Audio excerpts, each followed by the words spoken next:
Um, uh, if you would, please, brothers and sisters, repeat after me. We'll open up the meeting. One God, One One God, God, one aim, one one aim, aim, one destiny. one one destiny. destiny. Grace first, family. Sister Diane, you. Welcome, everyone. Great to have you all on the call, as always. So we'll go ahead and jump into the questions on nationhood. Sister Diane, a heads up, I may have to jump off around 9:30 for I've got another call just tonight to promote for the the event this coming weekend. But Okay. We'll be into the reading, I think, by then. okay. So or we could just end a little early, Okay. since we won't be able to roll up the the pages as we read. So that should be fine.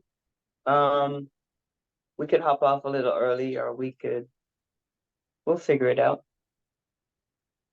Okay. So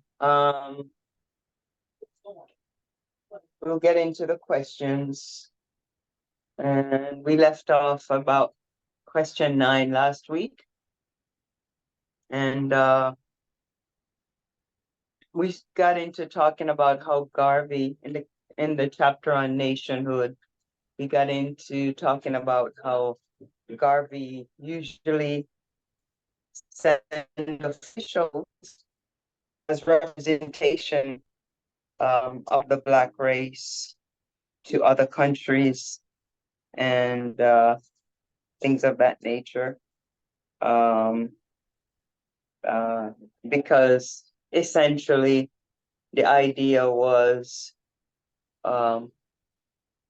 we didn't have the government to represent us, Black people nationwide.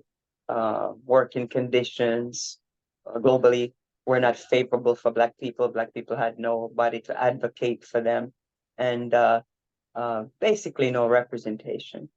So it is with those line of questions on nationhood that we left off. And so we'll pick up with question 9.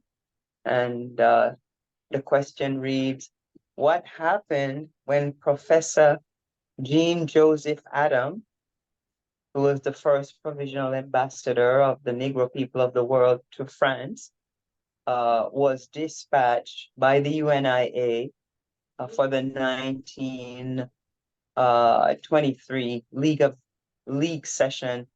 This, of course, referring to what was then called the League of Nations, which is today called the United Nations. So if anyone has the answer to that question,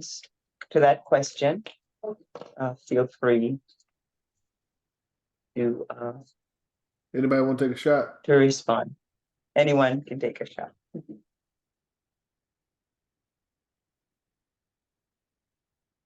Any guesses? Yeah, I got a guess. Okay. I want to say 1922 comes to my mind as the first successful venture into the League of Nations. So, to my understanding, 1922 we were recognized and we were seated, but in 1923 we were unsuccessful in being seated in the league meeting to represent Negroes globally as a UNIA. That was my understanding. 22, we did get a seat, but the following year we did not get a seat. Okay. All right. Anyone else?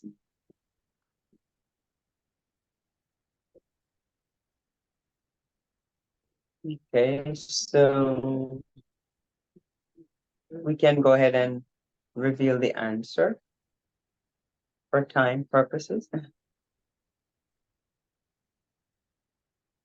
Okay. So we had learned the prior week that we were successful in getting a seat, but we weren't really successful, for the aims that we went there for. It was basically tabled to the following year. Correct. So this says that by the time Adam got to Europe, the league, um, probably at the instigation of Britain and France, whose ex-German African territories were the object of the UNIA's race-conscious desire, had quietly thwarted Garvey's plan. So they kind of colluded, I guess, to make sure it didn't succeed. So they were saying basically that as far as nationality or nationhood is concerned, they're saying that all nations with grievance should present them through their respective governments. Okay. So that was how they thwarted what the UNIA's mission, the UNIA purpose for getting in front of the League of Nations. Okay, so if no one else has anything to add to that, we can go ahead and take a look at Yeah, I had a question 10. question. Hello. Okay. Oh, okay. Yeah. I was just coming in on the call. I didn't hear it fully. You said that they thwarted the petition. Yes, they kind of colluded amongst themselves, and they were basically saying that in terms of nationhood, all the countries who had any kind of petition had to present it through their respective government. And so that's kind of the excuse they used. But of course, Garvey is going to have a response for that. Oh, okay. Oh, you haven't gotten to his solution. Not yet. It's going to be in like the next question. But that basically what stopped it. Yeah, this was the Well, question was what happened with the brother John Adam in 1923. That's where we are. 22, right? Right. 23 is where we are. Well, we started in 23, and that's where That must be returned later by I himself. think that's when it was tabled to the next year. Correct. That's my understanding. 22, it was tabled for the following year, and now we're discussing what actually took place on 23. So Right. when he went back, okay. Yes. Okay, but y'all did discuss that it was actually heard in 22 though, but it was yeah, they tried to table it, like they do, but it was actually heard. So I just want to make sure that was clear. Yes, I think they had 3 hours left or something like that. So the time was short, and they gave them the last minute, and then they said they didn't have time to thoroughly examine it or something like that. Yeah, well, the way the UNIA got seated was a big deal by itself when the delegation Yes. was seated, but yeah, they didn't want to hear the petition on the floor because they didn't have that diplomatic status, by having a sovereign nation. But the UNIA did get around it through the Persian consul because at that time the League of Nations did recognize Ethiopia, but they didn't have a delegate to send to the league. So they was using the Persian government and letting the Persian government represent them. And since we had just got a letter at that 1922 convention from Haile Selassie and was dealing with, forgot the guy named Tophaken or something like that, who was a Persian consul in New York, he put them in touch with the Persian consul at the league who actually read the petition on the floor. So the floor, they did get heard, but it was just a long process of getting heard. But then they still denied, bringing it up and actually settling the matter. But at least, everybody just want to be clear that everybody knows that it did get heard on the floor by these nations. So it was successful in that sense. But, I didn't hear what you said before. Right. Yes. Okay, well, thank you for that. And then also, we learned last week that there were like 300 other 300 other countries that wanted to be seated, where they got to sit with the delegates, and they weren't successful. So that was an accomplishment too in itself. Oh yeah, yeah.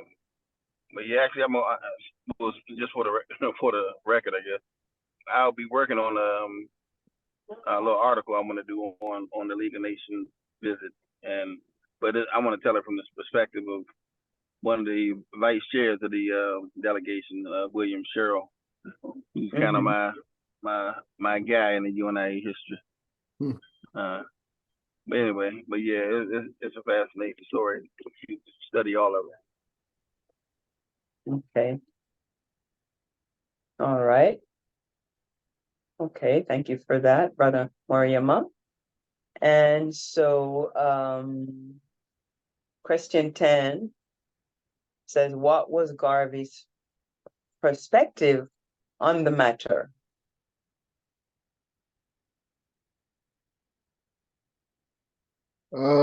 As far as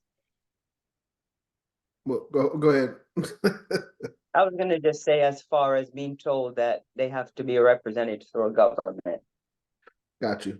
I do have something here in text, but if someone else would like to take a shot.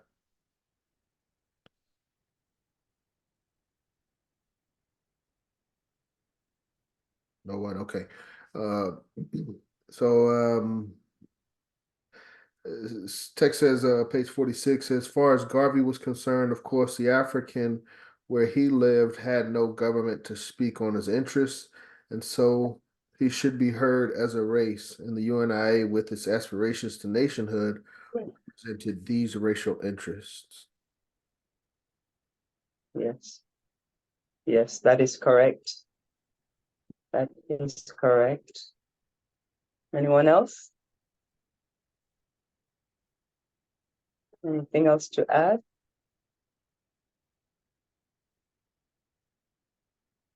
Okay. All right, we can look at the answer to that one. So it says, as far as Garvey was concerned, pretty much what Brother John just said, the African, wherever he lived, had no government to speak to his interests, and so he should be heard as a race. And the UNIA, with its aspirations to nationhood, represented these racial interests. Okay. Anyone has anything to add to that? If not, we can go to question number 11.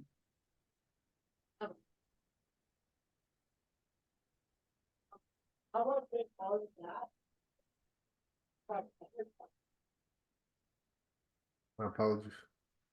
No problem. So, question number 11 says, how did Garvey's lack of success with the League impacted his drive towards nationhood?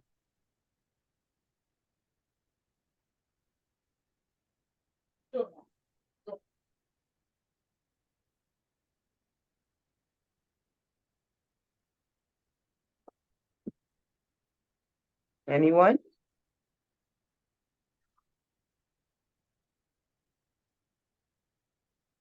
I mean, I see where it says it in the, well, I'll just read from the book. UNIA drive for nationhood did not stop with the commissioners to the League of Nations and a provisional ambassador to France.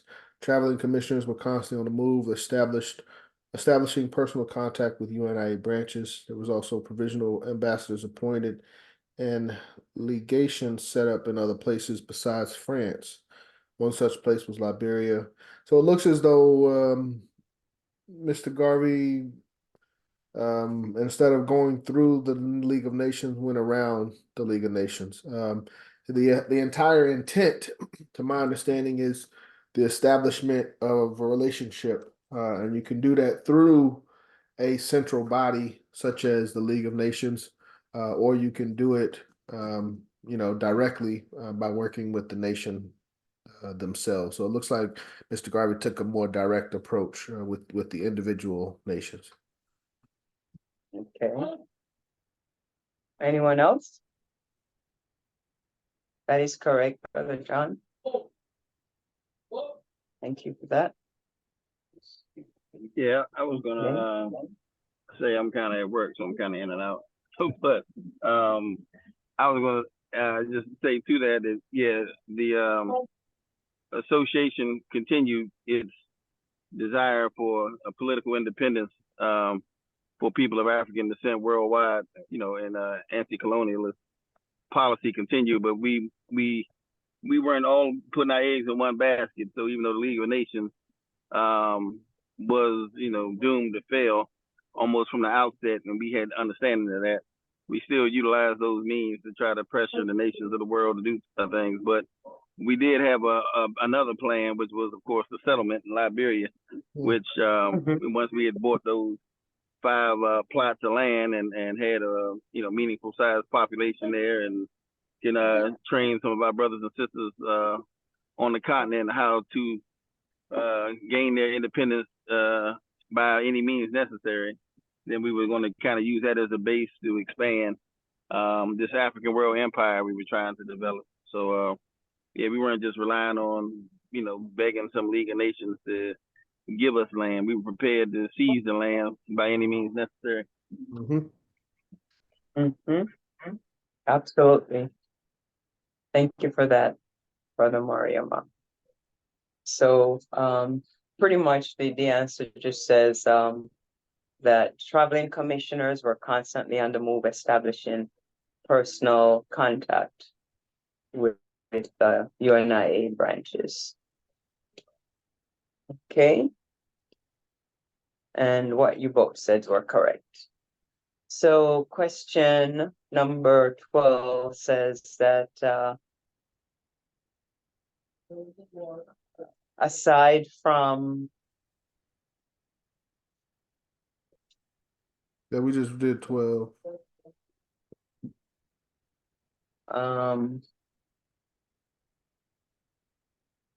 Okay, was it 12 that we did? Yeah. No, I think we did 11. No, it's 12 because let's see.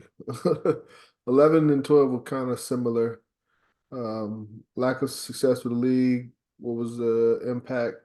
Garvey had direct connection with France as well as other nations. And the 12 said besides France, where were other ambassadors appointed? And Brother Mariam was just speaking on Liberia. Right. Okay. So there was one such place was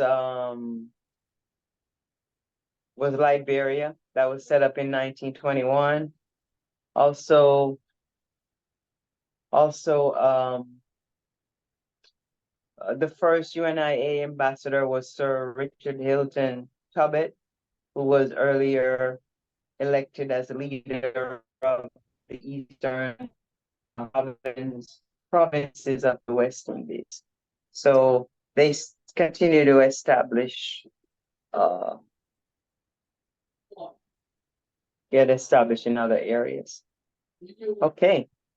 If no one else has anything to add to that, we can take a look at 13, which says, what did Sir Richard Hilton Tobit did upon his arrival in England?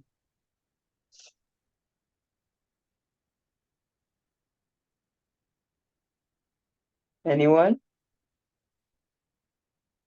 Looks like he began to do diplomatic work on behalf of the UNIA. That is correct. Yes. Anyone else?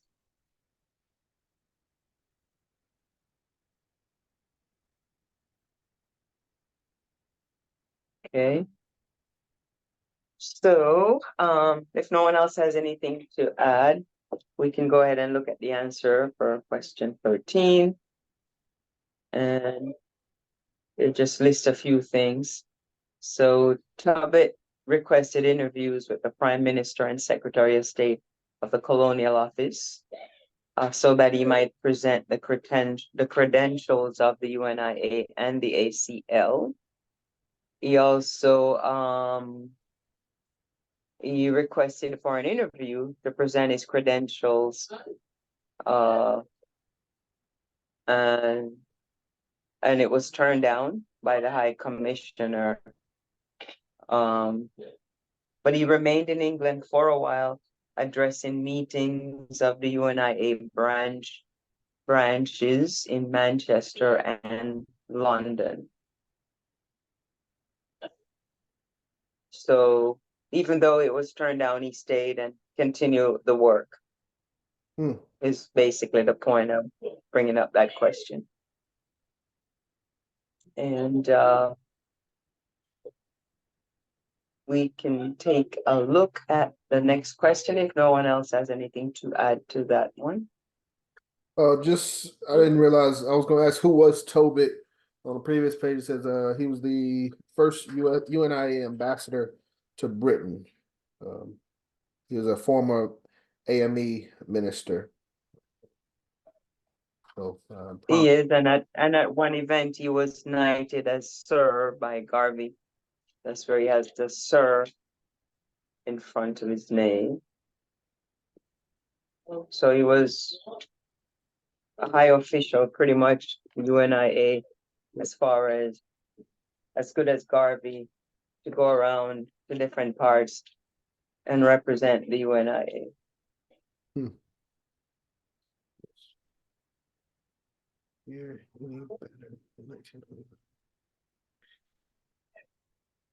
If no one else has anything to add to that, we can take a look at question number 14. That asks if Tobit did any better in 1925 as a High Commissioner of the Eastern Provinces of the West Indies.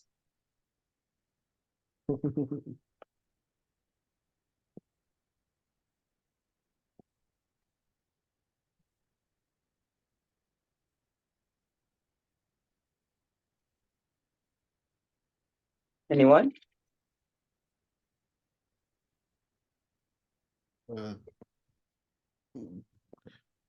So yes, he did do better.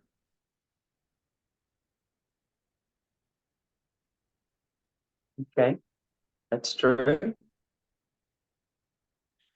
Yeah, so he fared much better with the Dutch colony of Suriname, where he was received by the governor and given the freedom of the colony. Yes, that is correct. Anyone has anything else to add to that?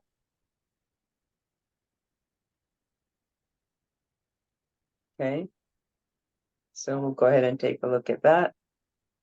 And that was like verbatim.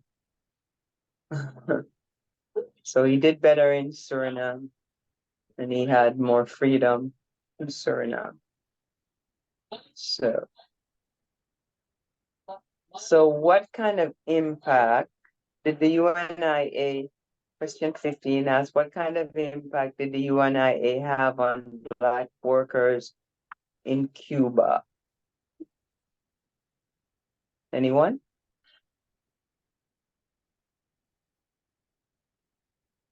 Cuba is where we had most of our divisions outside the United States. That is true. Yes.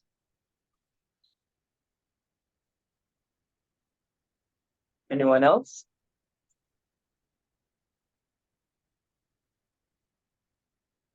Firmly entrenched. Mutual aid society.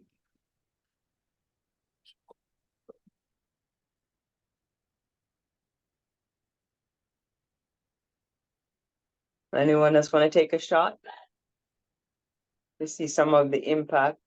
There's more than one impact, but I guess what Brother John mentioned, that was one of the main one.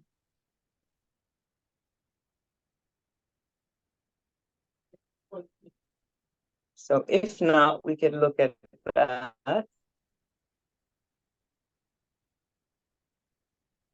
So the basic little background that was in Cuba, the Black workers, especially the Haitians and Jamaicans, were ruthlessly oppressed, and they were afforded practically no legal protection, either by the Cuban government or the British diplomatic personnel, because they were from colonies that was owned by Britain, and they were basically working in sugar plantation or wherever abroad, with like no representation from the people who sent them or the people whose country they were working in. So the UNIA became entrenched among the Black workers in Cuba, and they became like what we call a mutual aid society, a race uplift organization, and a quasi government for the Black population. So really, it was just the UNIA who was looking after the Black people's interests in Cuba.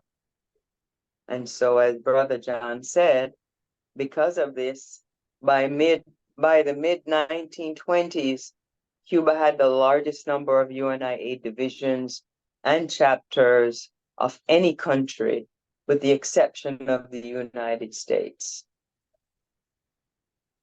Anyone wants to add anything to that?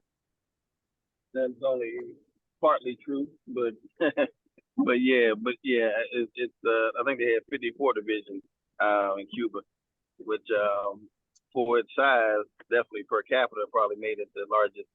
But you know, Belize was half the country were members of the UNIA, so that was pretty sizable too. But the largest outside the U.S., according to the scholar, what's his name, Robert Trent Vincent, who did excellent work on the UNIA in South Africa. Actually, was South Africa. South Africa had close to 1,000 divisions, just like the U.S., but they couldn't report because it was banned in the country. So there was a lot of reasons why. But Cuba outside the U.S. certainly was huge, and I think I'm trying to think who exactly when the Black Star Line went to Cuba. I don't know if it was the president of the country or some of the heads of the government came out and supported the officials on the Black Star Line. But of course, we were going to name one of the ships after Antonio Machado. So was a popular figure in Cuba. So we always had a great relationship. In fact, probably half of the photos, if you go to the Negro world and look at some of the photos, particularly in the late 20s, almost every other photo is of one of the Cuban divisions. They got so many Cuban divisions reporting, it'll blow your mind. And we put it on. We wouldn't know it today. Wow, that's amazing. That's truly remarkable. Wow. If no one else has anything to add, we'll take a look at question 16. And 16 was asking what West Indian governors were hostile to the UNIA's idea of extending semi-official recognition to it as the organization protecting the interests of British West Indian workers in Cuba.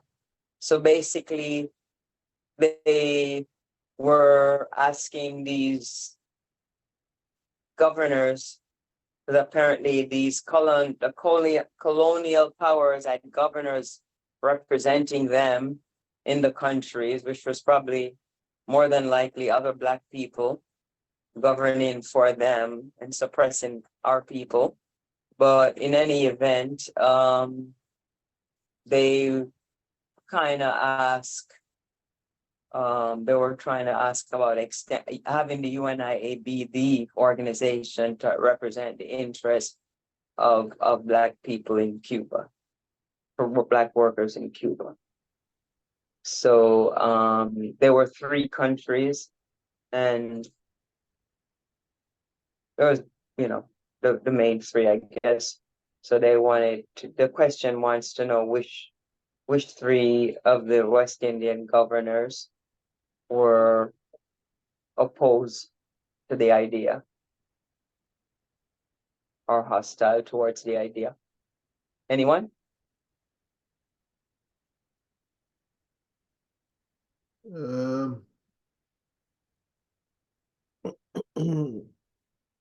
British governor of Jamaica. Okay. Looks like Governor Trinidad. Okay.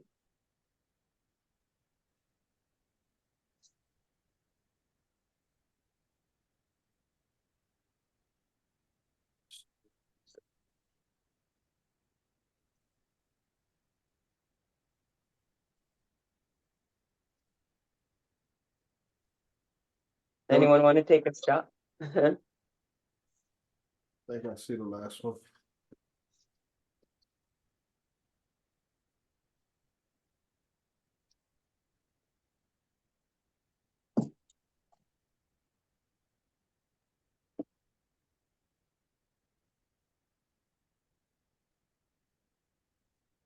Brother Art, did you want to give it a shot? Um,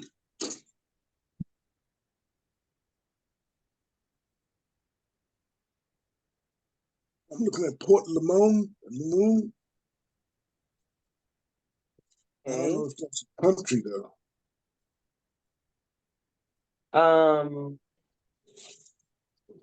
Port Limon was where he did advocate for workers' right as well. Yes, that is true that he advocated for the workers' rights there. But this particular one was a little different. This is where they wanted to have UNIA. They're trying to advocate for the UNIA to basically represent the rights of workers. And so the colonizers in Britain kind of reached out to some of their governors, their so-called governors, to get feedback, I guess, for lack of a better way to put it. But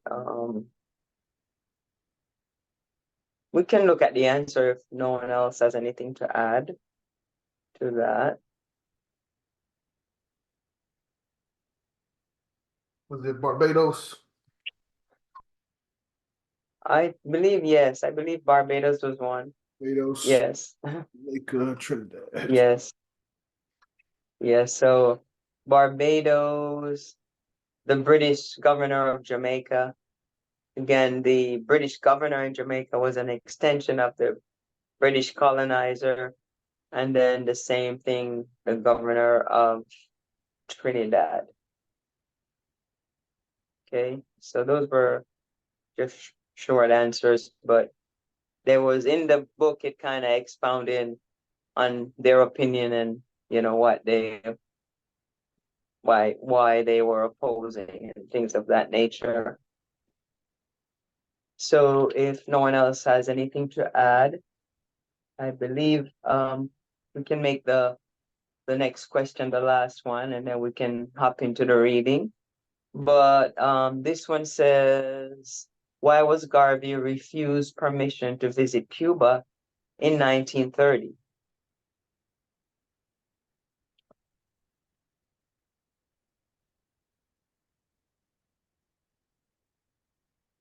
Anyone want to take a shot? Said there was no race problem in Cuba. Okay. They did say that.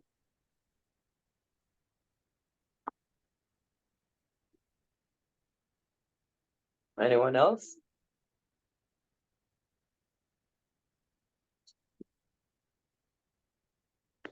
It's like modern day America, blacks in America. Racism doesn't exist, so it's no need for those types of organ. Exactly.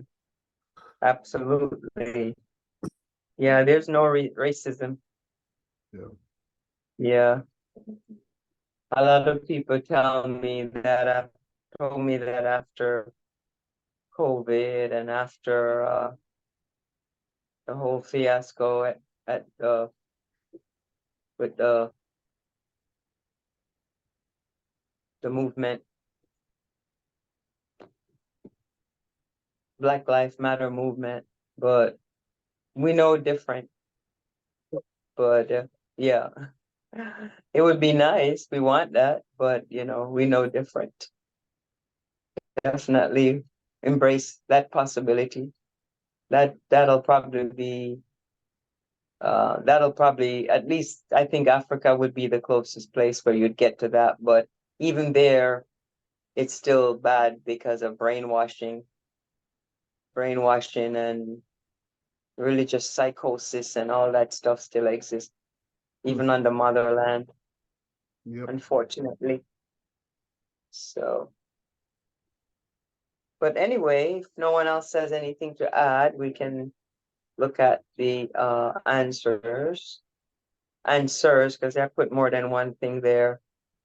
So, it says the Cuban government with the collusion um, uh, of American employers of black labor as the United Food Company, they increased campaign against the UNIA, which among other things was responsible for the strike against these employers. So if we remember when we started going through the first chapter and kind of going through an overview of what's to come in the book, we remember that that Garvey was responsible for many strikes where there were poor conditions for workers and advocating for where he was advocating for these workers. And the United Food Company was one such company. So now they're like kind of retaliating for that. So that's one thing. And then the UNIA officials, some of the things that happened that is the UNIA officials were sometimes jailed and branches were closed by the government. And then, as Brother John mentioned earlier, uh, this General Manuel Delgado, Secretary of the Interior, explained that there was no race problem in Cuba. And then he issued a statement ordering the provisional government to close all of the UNIA branches. So those are some of the things why as things kind of got the pressure mounted, they refused Garvey permission from entering into Cuba in 1930. Anyone else has anything to add? Yeah, the funny thing about that, particularly the time frame, is this is a lot of people are under the impression that after Mr. Garvey was deported from the U.S., the movement just floundered and he died a broken man and bitter, and that was just the end of the Garvey story. But as you can see, Mr. Garvey, he himself in 1928 with Ernest Knox and some others went to London and presented before the League of Nations. So that fight continued on and on, as well as he was conducting conventions. He was championing the rights of the workers in the Caribbean. He was on one account that he actually ran for Parliament in Britain. He had conducted the School of African Philosophy through correspondence, and when he was coming over to Canada. But this man was so active, doing so many things. The Man magazine, he was publishing all these different things. Yet people feel like, oh, after the U.S. Kicked him out of the country. That he just, was Wow. walking with a little cane to his little shanty town house, and kids throwing rocks at him, and get out of here, and all, that kind of crazy nonsense, as if we were stupid Yes. enough to believe that. But this Yes. type of story just refutes and shows how much of a danger not only Mr. Garvey was then, but still now, just the idea of a resurgence of Garveyism terrifies people. Mm-hmm. And so now they can't assassinate him because he's already dead. So now they want to character assassinate him and try to make us believe he was pushing one particular program when he was we know the reality Yeah. of the logic behind his program and movement for our interest was another thing. So anyway, it's just the more you Yes. discuss this, the more it should build appreciation for our beloved founder's tenacity and his ability to continue fighting, as he promised us when in the whirlwind message, that he walk the earth forever, like Matt Beck goat. He would die 1,000,000 times for us. He would do all these incredible things, Mm-hmm. still the crash of the world and the end of all time, etc. For his race, and we see he lived up to it while he was on earth. So yeah, no room to doubt him. Yes, he did. He did. My gosh, I mean, in that lifetime, he did a lot, and he wasn't a danger. He was just advocating for his people. He was fulfilling what he felt was his mission better than 10 people who could. I mean, it was just, of course, he had help and supporters, but it was just amazing. And I think if Africa wasn't colonized, he would have managed to have those provisional governments or what have you represent each of the various regions of Africa. And I think that's why they were so afraid, because the colonizer wanted to engage in their thievery, and he was kind of in the way. So that's something that we overlook, that we think he was just deported from US because he was an agitator or whatever they want to call him, but it was deeper than that, because they had plans for the motherland, and they saw Garvey in the way. So they saw him in the way in many ways, so they had to come up with something, and all they could think of was mail fraud. Such an insult, but there we have it. That's what they did.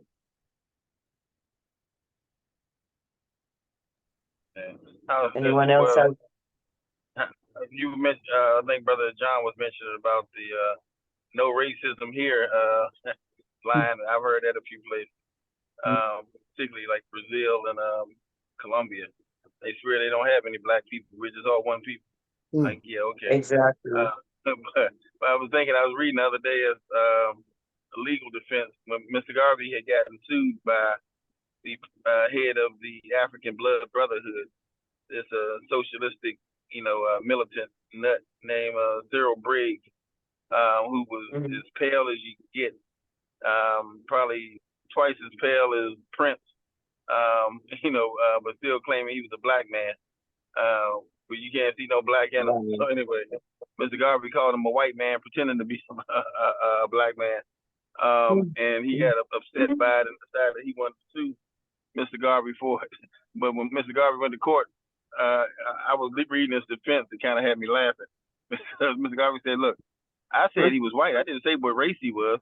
The proper designation for a race would be Caucasian, or would be some other, ethnicity or group. I didn't say he wasn't a Negro. He may be a Negro, but he's just a white Negro. That's his phenotype. That's what he looks like. So I didn't say he wasn't, one of us. So anyway, It's just funny how he was wording his defense. The man looked white. The man is white. But I'm not saying he ain't got some African descent in him somewhere. But anyway, that was just funny. He was dazzling them with setting them up. But yeah, that's that. Yes, absolutely. So it's 9. That might have been the last one, but if there's one more, we can go ahead and read it. But I think that was the last one, Yeah, and so I think we could go ahead. That was the last one, okay. And so we can go ahead and jump into a little reading. Now, I do believe, Brother John, where we left off on the propaganda channel, I mean, not channel, the propaganda chapter, last week, I think we had like, maybe like 7 more pages before we got to the end of the chapter. So, I was thinking we could just finish up that little piece and then jump into we finish up the little piece on the propaganda chapter. I know we had like 7 pages left, you had mentioned, but I can't even tell you where we left off. I'm pretty sure we left off at page 100. 100, okay. All right, so we can pick up there. If you guys want to get a drink of water, sip of water, you can, but we're getting off early anyway because Brother John has to take off. So I guess we can roll right into it. Yeah, I would just go straight to it. We'll probably knock it out Yeah. in the 30 minutes. Okay.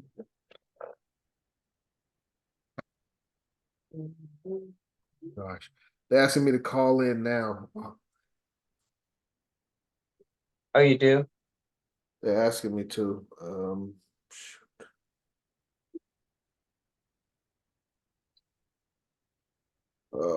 Yeah, they changed the schedule. Um, If maybe you somebody, can give someone else definitely, yeah. to scroll I haven't really messed with it, but you can give someone else who knows how to do it to scroll the pages. Is it possible or is that gonna be a pain? I mean, if somebody's got a computer, they can pull up the book. We sent the text in the email, share their screen, and then go down to that page. It's that simple. Okay. Um, is there anyone that can take that responsibility? I don't know if it'll let me share. Because mine's already acting. Oh, mine won't do it because I have my phone and my computer because um I can see a big monitor, but from on my computer the audio for some reason isn't working. Let's go. We can do it. I'm gonna just have to do double duty. Okay. So let me share. But somebody definitely got to read. Okay. I can start the reading, get us going. So we were talking about propaganda and all the various newspapers and means that Garvey used for propaganda. So we can just jump right into it on page 100. It says the nearest that United States officialdom came to banning the Negro world was during and soon after Garvey's trial in 1923 for alleged mail fraud when they could have moved under the cloak of Afro-American establishment opposition.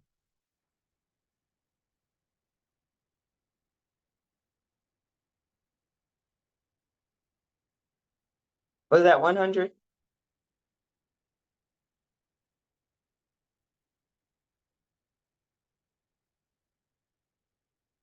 Okay. So, so the nearest that United States officialdom came to banning the Negro War was June and soon after Garvey's trial in 1923 for alleged mail fraud when they could have moved under the cloak of Afro-American establishment opposition to Garvey, which had reached its zenith. Garvey reported that the prosecutor threatened to suppress both the Negro World and the Daily Negro Times during and after the trial. He also illegally seized the subscription list of the Negro World, and subscribers soon began receiving empty papers. The purpose of the threat was to scare the editors into not reporting not reporting the prosecutor's conduct during the trial. The Negro World reporting of the trial was indeed unusually subdued. If the Negro World was the greatest single propaganda device that the UNIA possessed, it had a close rival in Garvey himself. A handbill announcing a Garvey lecture in Atlanta, Georgia in 1917 referred to him as an orator of exceptional force.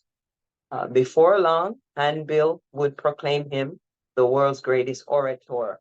A UNIA circular advertising a speech of his at the Alberts Hall in London in 1928 proclaimed that the world's greatest orator was to deliver one of the greatest speeches ever heard in any period of the world's history.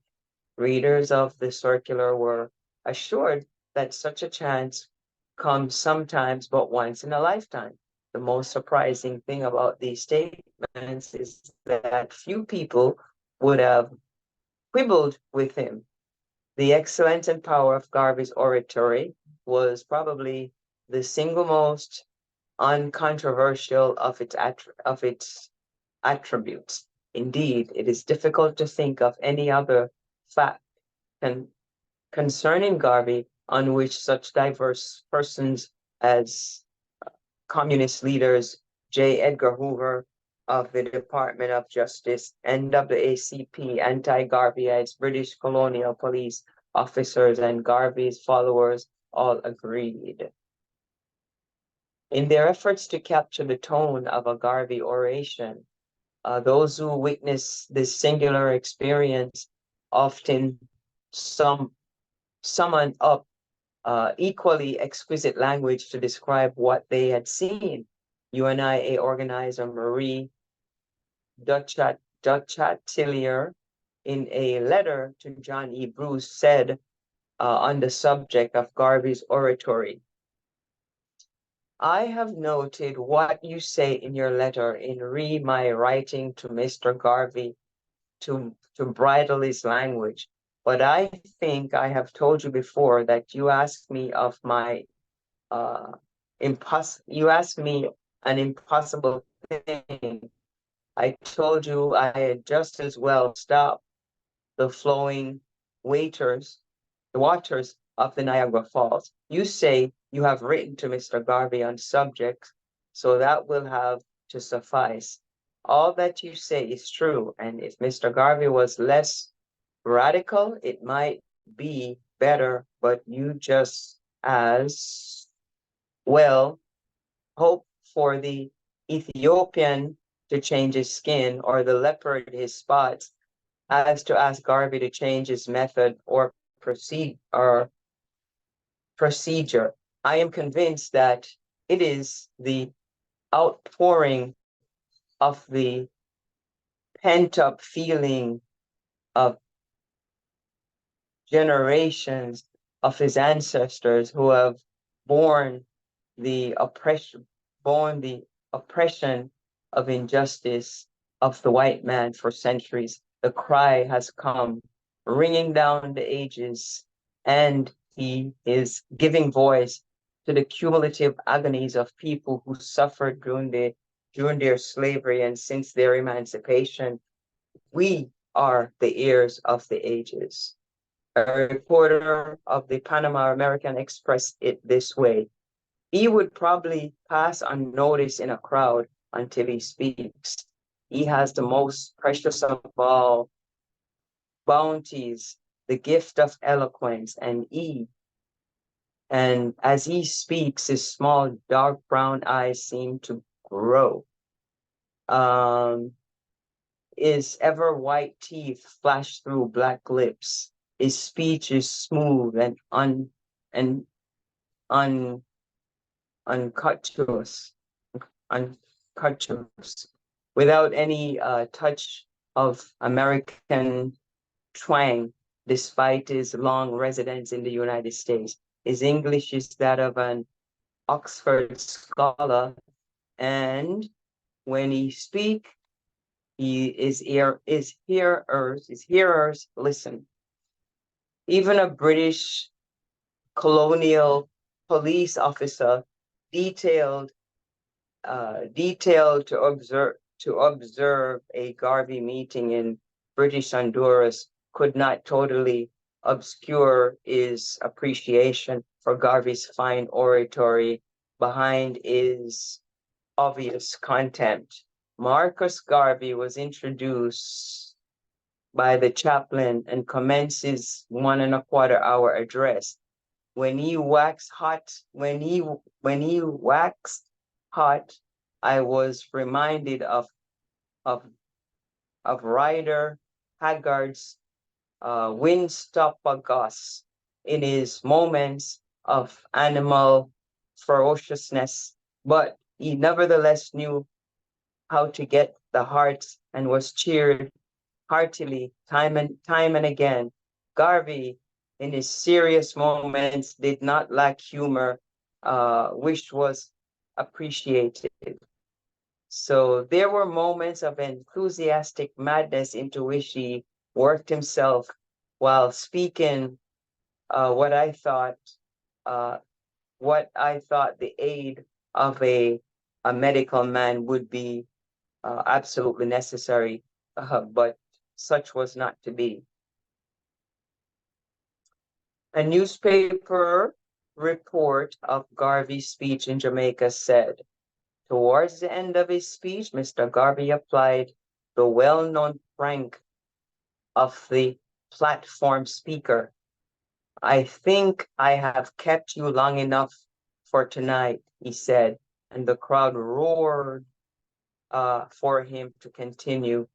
And apparently, white United States paper said of his equally apparently black audience on one occasion, they cheered almost his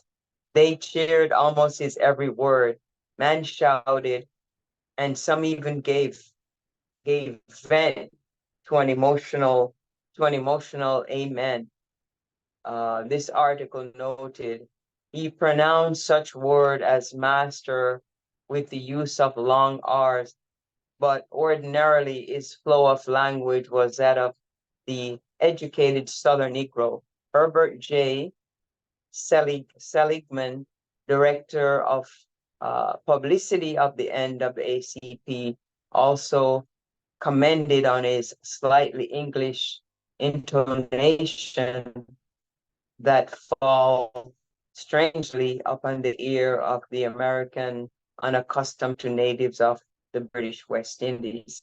Robert Manor covered Garvey's 1924 International Convention for the Workers' Communist Party of the United States. I heard Garvey's speech last night. He is one of the most powerful personalities that I have ever seen on the platform. After a speech at Howard University in 1924, the head of the Department of Public Speaking and Dramatic Art considered it one of the few good speech he had ever heard. Dean Kelly Miller considered it one of the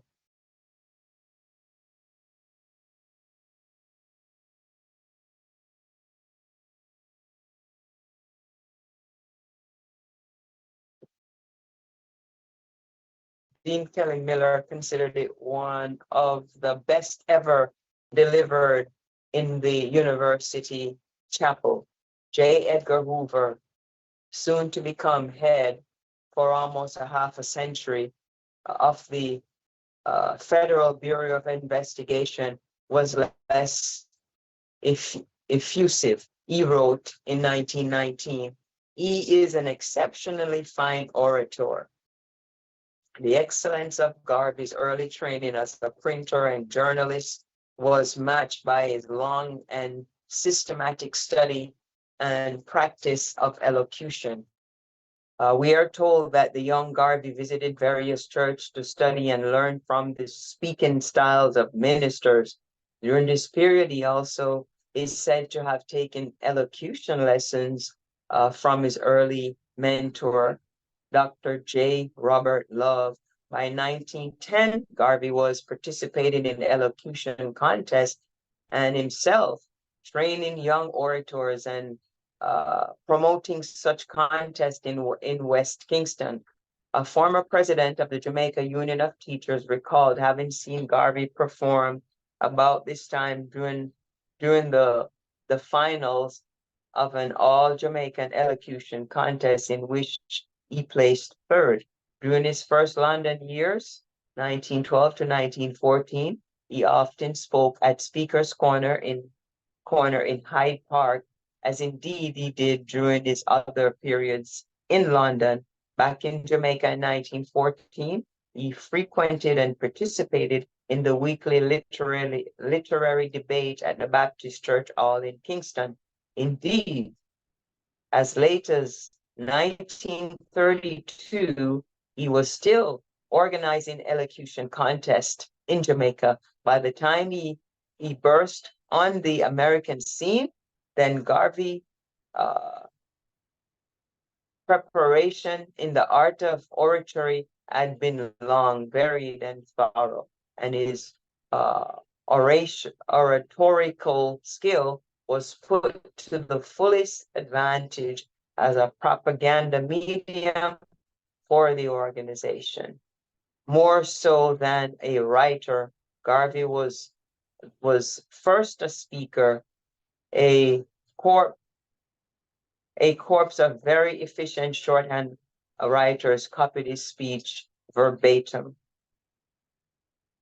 and they filled many pages of the Negro World and his other papers. He was constantly on tour, so that in an age before television, his followers, especially in the United States, but to some extent, as also in Canada, the West Indies, Central America, Europe, had a fairly ample opportunities to see and hear him in person. Among Garvey's subordinates, there were also several outstanding orators who also spent much time on tour, sometimes traveling with Garvey. Garvey's propaganda caused or was implicated in nationalist and anti-colonialist manifestations all over the world. Many of the concessions to colonize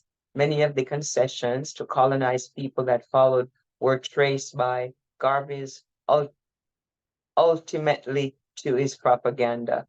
He also accredited his propaganda and the example of the Negro world with bringing about an improvement in the tone of African American journalism. He said, "When I arrived in this country in 1916, I discovered that the Negro press had no constructive policy.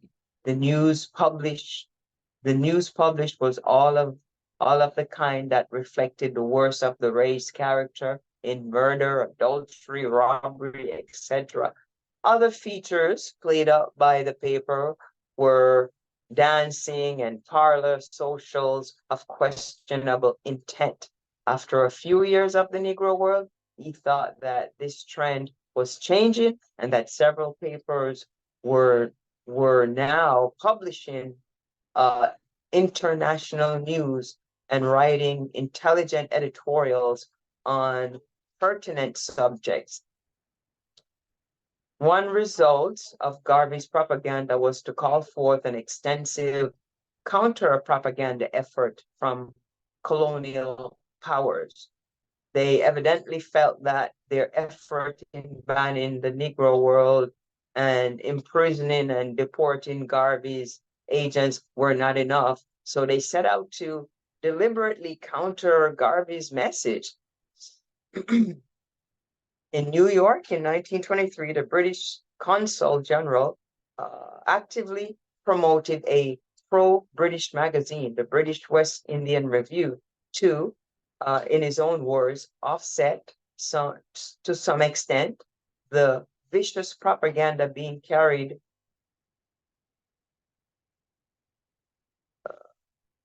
Hey, I'm being called on.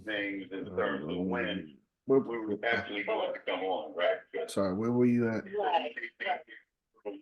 It said to counter the vicious propaganda, but I don't, where is that? Yeah, okay. So in Europe, in New York in 1923, the British Consul General actively promoted a pro-British magazine, the British West Indian Review, to, in his words, offset to some extent the vicious propaganda being carried on by Garvey and the Universal Negro Improvement Association. In Panama in 1925, the head of the British legation announced that he had mounted his own propaganda campaign amongst the West Indian population to counter Garvey's. He had enlisted the support of ministers with large West Indian congregation and was organizing the Boy Scout as a medium for getting across pro-British and anti-Garvey sentiment. A writer in the white South African Cape Argus in 1923 came to the same conclusion concerning the need to organize anti-Garvey propaganda. No doubt the government will watch very carefully the spread of this and other anti-white propaganda in the Union, but it will easily be realized that mere suppression of these movements as they arise was not sufficient. The native people are growing up, and some healthy counteracting methods to enable them to express their growing ideals will be necessary. For Garvey to have had the great British propaganda machine on the defensive must rank among his more noteworthy feat. While the Black W.E.B.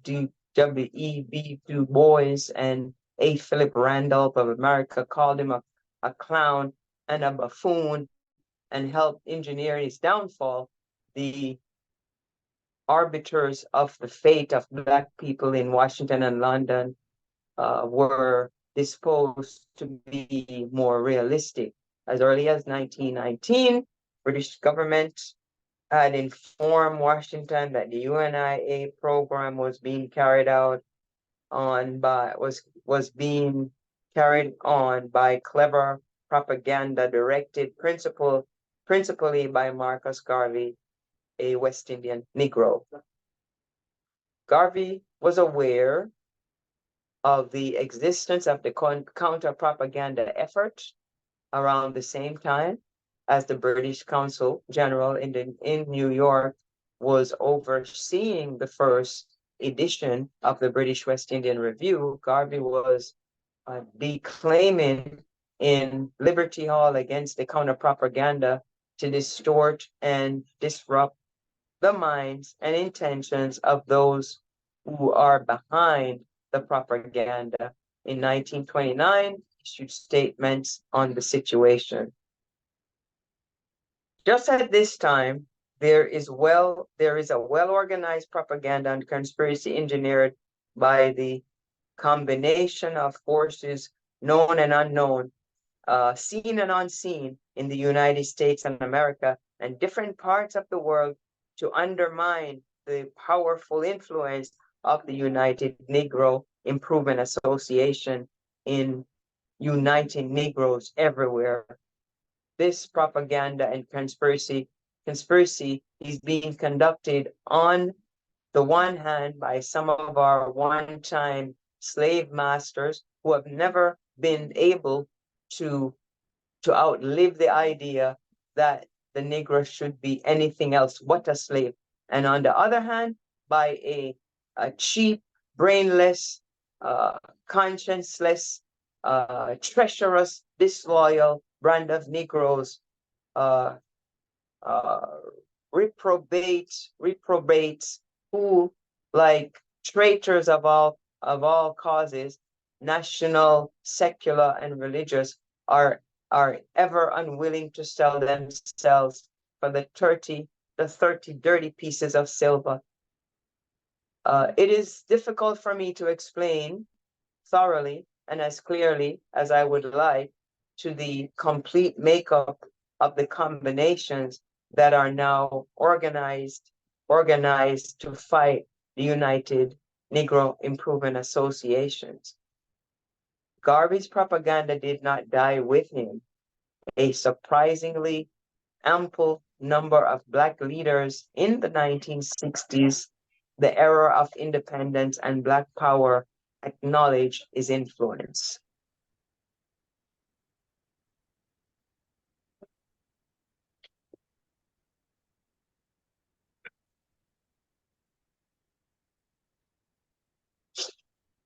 The end of chapter 6.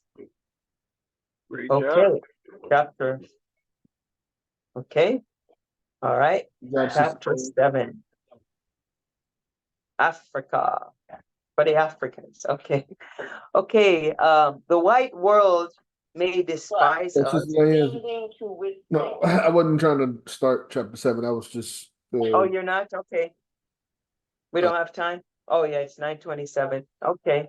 I'm on this other call. It's hard for me to keep up scrolling and You want to leave it for next week then? yes, I think that's a good idea. So Okay. we have to recognize history, that when things are just I recommend to crazy and close they out. go Okay. All right then. Ladies and gentlemen, brothers and sisters, thank you so much for your presence and your participation today. As always, a pleasure. So with no further ado, since we have to close the call, Brother Mariama, if you don't mind, you can take us out today. All right. Well, since we're gonna keep it short and simple, I guess we'll just close with the motto. Okay. All right. Everyone can repeat after me. One God, One God, one aim, one aim, one destiny. One one destiny. destiny. Good night. Hey, all right. Race first. Grace first, everyone. Like everyone, I'm gonna stop the Have a recording. great evening.